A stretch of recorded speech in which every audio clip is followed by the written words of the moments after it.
अर्पिता पांडे जी। राधे राधे। राधे राधे महाराज जी, आपके चरणों में कोटि कोटि प्रणाम। महाराज जी, जब मैं राधा नाम लेती हूँ या जपती हूँ तो मुझे लगता है कि शिव जी या गणेश जी कह रहे हैं हमारा भी नाम जप करो, हमारा भी नाम जप करो। तो मैं कंफ्यूज हो जाता हूँ कि किसका नाम है। तो समय गणेश गणेश बोलने लगे, जब शिव जी बोले तो शिव जी बोल, तो परेशानी क्या है। वैसे हमें लगता है एक कोई भी नाम जप करोगे सब प्रसन्न हो जाएंगे। तो भक्त तो इसी पचड़े में फंसा रहेगा, किस किस को प्रसन्न करे। गोस्वामी जी कह रहे संकेत में समझिए, जा पर कृपा राम की होई, ता पर कृपा करे सब कोई। अगर आप राधा राधा रट रहे, कृष्ण कृष्ण रट रहे, कोई भी देवी देवता आपके विरुद्ध नहीं हो सकता, क्योंकि यही बने हुए हैं, यही प्रभु बने हुए हैं, और कोई दूसरा नहीं। कभी ऐसा नहीं कि राम राम रट रहे तो शंकर जी त्रिशूल लेके नाराज हो रहे, मुझे क्यों जल नहीं चढ़ाया, मेरा नाम क्यों। और गणेश जी नाराज हो रहे कि मुझे लड्डू क्यों नहीं पवाए, मेरा स्मरण क्यों ले। एक जगह पवा दो, पूरे विश्व का भरण पोषण करने वाले विश्वात्मा भगवान को भोग लगाया, सब तृप्त हो गए, सब तृप्त हो गए। देखो एक प्रसंग में आता है कि जब दुर्योधन ने दुर्वासा जी को प्रसन्न कर लिया तो पांडवों के विनाश के लिए एक वरदान मांगा कि जब द्रौपदी जी अपनी बटलोई जो सूर्य भगवान ने दी थी उससे प्रसाद पा लें, तब आप शिष्यों सहित जाएं। हजारों शिष्य उनके कहते, 60,000 शिष्य थे, और उस शिष्य मंडली से आप स्वागत स्वीकार करें। देखो 4 महीना सेवा का ये फल मांगा, दुष्ट बुद्धि उनके विनाश के लिए। और दुर्वासा जी ध्यान के द्वारा देखा, जब द्रौपदी जी बटलोई से पा चुकी तो उसमें वरदान था कि जब तक द्रौपदी जी नहीं पाएंगी तब तक वो चाहे हजारों 10,000 आ जाओ पा लो, अगर द्रौपदी जी ने पाले फिर कुछ नहीं होगा उसमें। दुर्वासा जी पहुंचे शिष्यों के साथ, महाराज युधिष्ठिर जी ने देखा, प्रणाम किया, महाराज स्वागत है आपका, आओ प्रसाद की व्यवस्था, क्योंकि संतों से ऐसी बात की जाती।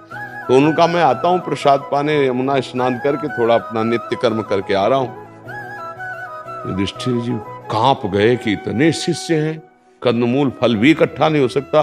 द्रौपदी जी से पूछा, बटलोई में पा लिया आपने? बोले पा लिया। ओ तो बिल्कुल शिथिल हो गए। द्रौपदी जी ने कहा शिथिल क्यों हो गए? बोले दुर्वासा जैसा महर्षि आएगा और प्रसाद पाने को नहीं मिलेगा, साफ ही दे देंगे, अब क्या होगा? तो उनका, तुम्हें एक बटलोई पर विश्वास है, श्री कृष्ण पर नहीं, जो विश्व का भरण पोषण करने वाले। जे ही याद किया, क्योंकि चीरहरण से और विश्वास शरणागति पुष्ट हो गई थी। जे तो भगवान देखा सामने से आ रहे, कृष्णा बहुत भूख लगी, द्रौपदी को कृष्णा कहते थे। उनका समस्या तो प्रभु यही है कि बटलोई भी हमने पा लिया, अब कुछ है नहीं, वनवास का समय था, तो लाओ बटलोई। अब देखो भगवान की महिमा देखो, एक कोई पवित्र पतिव्रता पात्र मार्जन करेगी तो जूठा रह जाएगा क्या? पहली बात। दूसरी बात, जब सूर्य भगवान ने कह दिया द्रौपदी के पाने के बाद बटलोई में कुछ नहीं बचेगा, तो कुछ नहीं बचेगा। भगवान ने कहा बटलोई लाओ, बोले प्रभु वो तो धोके रख दी। बोले लाओ तो देखा एक शीत है। कहां से शीत आ गया? क्या द्रौपदी जी को पात्र मार्जन करना नहीं आता कि जूठन लगी रहेगी? क्या भगवान सूर्य ने कहा है कि पाने के बाद कुछ नहीं बचेगा तो वरदान काम नहीं करेगा? कर तुम अकर तुम अन्यथा कर तुम श्री कृष्ण। वो ऐसे शीत निकाला और आ जाओ ऋषियों को बुला लाओ, और उधर सबके पेट क्या यहां तक अपरा गए। भीम जी गए और कहा प्रभु दुर्वासा जी से, पकवान सब तैयार हैं, आओ महाराज। बोले भाई आचमन करने की जगह ले रह गई, जो चाहो वरदान मांग लो, पाने की बात मत कहना, शिष्यों से पूछ लो। शिष्यों ने कहा गुरुजी बिल्कुल यहां तक। एक शीत भगवान श्री कृष्ण ने पाया, पूरा विश्व तृप्त कर दिया, क्योंकि विश्वात्मा है, भगवान के सिवा कोई नहीं। इसलिए जिन भगवान से तुम्हारा अपनापन हो जाए, गणेश जी से, दुर्गा देवी से, हरि से, शिव से, वो सब एक ही है, विविध रूप भाव के अनुसार रखें। तो हम क्या करें? उन्हीं भगवान में आसक्त हो जाएं, उनका नाम जप करें, उनको भोग लगाएं, उनका चिंतन, तो सबका भोग लग गया। जैसे हम पेड़ के मूल में जल डाल दें तो डाल, पत्ता, पुष्प सब में पहुंच जाता है। ऐसे ही भगवान मूल है। ऊर्ध्वमूल मधा शाखा मस्वत्थम प्राहुरभ्यम, गीता जी के 15वें अध्याय में भगवान वर्णन कर, मैं सबका मूल हूं। वही हरि शिव है, वही शिव हरि है, कोई अंतर नहीं है। वही गजानन है, वही चतुरानन है ब्रह्मा जी के रूप में। इसलिए मुझे लगता है कि ये संशय तो ना करे कि गणेश जी नाराज हो रहे, शिव जी नाराज हो रहे। क्यों बच्चा? ऐसा नहीं, सब प्रसन्न। कोई भी एक नाम जप करो, कोई भी एक भगवान को स्वीकार कर लो अपनेपन से और उनकी आराधना करो, सबकी आराधना हो जाएगी, सब प्रसन्न हो जाएंगे। प्रश्न ये बहुत आता है हमारे पास, जैसे जो दीक्षित हो गए हैं, जिनको एक उपासना पद्धति मिल गया, उनको तो मार्ग मिल गया है। कुछ ऐसे हैं जो नाम जप करते थे, पहले हनुमान जी का करते थे या किसी अन्य देवी देवता का करते थे, बट अभी जैसे राधा नाम में रुचि हुई या राम नाम में रुचि हुई, उनको बहुत भय बना रहता है कि ये नाराज हो जाएंगे। हाँ, नहीं। अच्छा, नाराज हो जाएंगे तो हमारा अनर्थ हो जाएगा, ऐसा ये उसके भी मुख्य भाव ये रहता है। हाँ, नहीं नहीं नहीं, सब भगवान एक ही है। कभी तुमको ऐसा प्रसंग दिखाई दे रहा हो कि वो पहले उनके भक्त रहे और फिर नाराज हो गए, भगवान ने उनका विनाश कर दिया? आज तक इतिहास में हमको दिखाना किसी भी एक का। हाँ, भक्त का अगर कोई अनर्थ करेगा तो बात हो सकती। जैसे देवी जी की उपासना करते थे दस्यु लोग, चोर लोग, उन्होंने एक कामना की कि अगर हमारे पुत्र हो जाएगा तो हम मनुष्य की बलि चढ़ाएंगे। उनके संयोग वसात पुत्र हो गया, तो बलि के लिए उन्होंने एक मनुष्य पकड़ा। दस्यु थे वो तो, और खूब छूट दे दी सब खान पान के सब, तो वो खूब आराम से खा। उसको पता नहीं था, उसे कहा खा लो, काटे जाओगे, वहां बलि चढ़ाए जाएंगे। वो भाग गया पता नहीं कैसे। अब जो उनके जो अनुचर थे उनको पता लगा, भाग गया, तो बोले हमारी बलि चढ़ा देंगे। तो दौड़ के ढूंढने की कोशिश की तो मिल गए जड़ भरत जी। जड़ भरत जी महाराज ब्रह्मानंद में छके हुए। अब इनको ले गए, नहाया धुलाया, खिलाया पिलाया, और देवी के सामने सर ऐसे झुकवा के, और जब काटने किया तो देवी फाड़ करके मूर्ति को साक्षात प्रकट हो गई और वही तलवार लेकर अपने ही उपासकों को काट के फेंक दिया।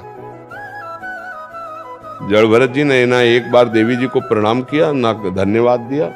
देखा कोई रोकने वाला नहीं, उठ के चल दिए। ऐसी भगवान की निष्ठा भक्ति।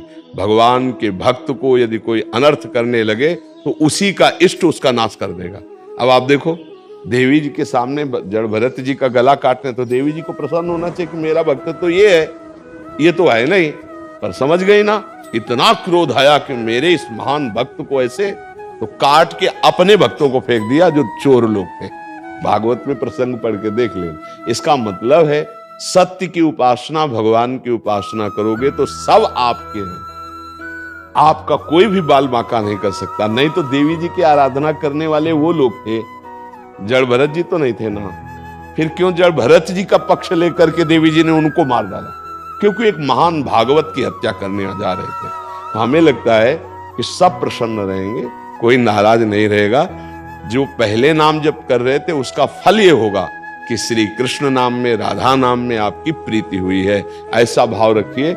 नहीं तो फिर आपके उपासना में संशय बना रहेगा, भय बना रहेगा, तो फिर आप किसी भी उपासना में नहीं टिक पाएंगे। ऐसा लगेगा आप गणेश जी जप रही हैं तो वो नाराज हो रहे, जैसे आप कह रहे हो। नहीं, कोई नाराज नहीं होगा, कभी नाराज नहीं। हमारी बात पर विश्वास करो, क्योंकि बचपन से लेकर अभी तक हम केवल राधा ही राधा नहीं जपते रहे।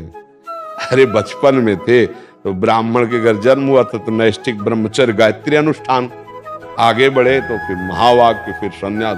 हम आज भगवान शंकर के, हाँ, आज महादेव जी का कोई हफ्ता नहीं होता, विश्वनाथ जी का प्रसाद आता है। पहले से ज्यादा दुलार महादेव जी कर रहे हैं, पहले से ज्यादा प्यार अंबा जी कर रहे हैं। हमने ये देखा कि ये सब उन्हीं का प्रसाद है। उन्होंने कृपा करके मुझे इस मार्ग में बढ़ाया। पहले दिन से आज तक भगवान शिव का प्यार है। आज तक पहला दिन था जब घर से निकले थे तो 12 बजे दोपहर के एक शंकर जी का मंदिर जंगल में अकेले था, वहां भाग करके गए। पहले दिन जब घर से भागे थे, अब लगी भूख, बच्चे ही थे, प्यारा लगा, मांगना तो आता नहीं था, घर में अम्मा से मांगना आता था, अब किससे कहे? तो एक मन ने कहा लौट चलो। कांप गए कि यार अभी तो घर से भगवान के लिए निकले, मन ने धोखा दे दिया, कह रहा लौट चलो, भोजन कौन देगा? इतने में देखा एक आदमी कमंडल लिए हुए, वो स्टील का डिब्बा, और उसमें दही लिए हुए आया। हमारे पास आके कहा, बोला बच्चा यहाँ एक सूर स्वामी रहते थे, उनके दरवाजा लगा है कुटिया में। हम कहा हमें कुछ नहीं पता, हम तो आज ही आए हैं, विद्यार्थी जीवन था। उनका देखो हम उनके लिए दही लाए थे, अब संत के लिए लाए थे, अब वापस तो लेने जाएंगे, तुम पी लो। हम कहा ऐसे हम क्यों पी ले? बोले नहीं पी लो आप। और ढक्कन खोला तो गांव में दूध गड़वा में पकाया जाता है, वो दूध जो लाल लाल दही हो जाता है। पूरा 1-1.5 लीटर चीनी पड़ा दही पिया। जब वो चले गए तो शंकर जी की खूब लपट के रोए कि आप मुझे विश्वास हो गया, अभी मैं भूखा था और अभी आपने दिया, अब मुझे विश्वास हो गया कि जीवन मेरा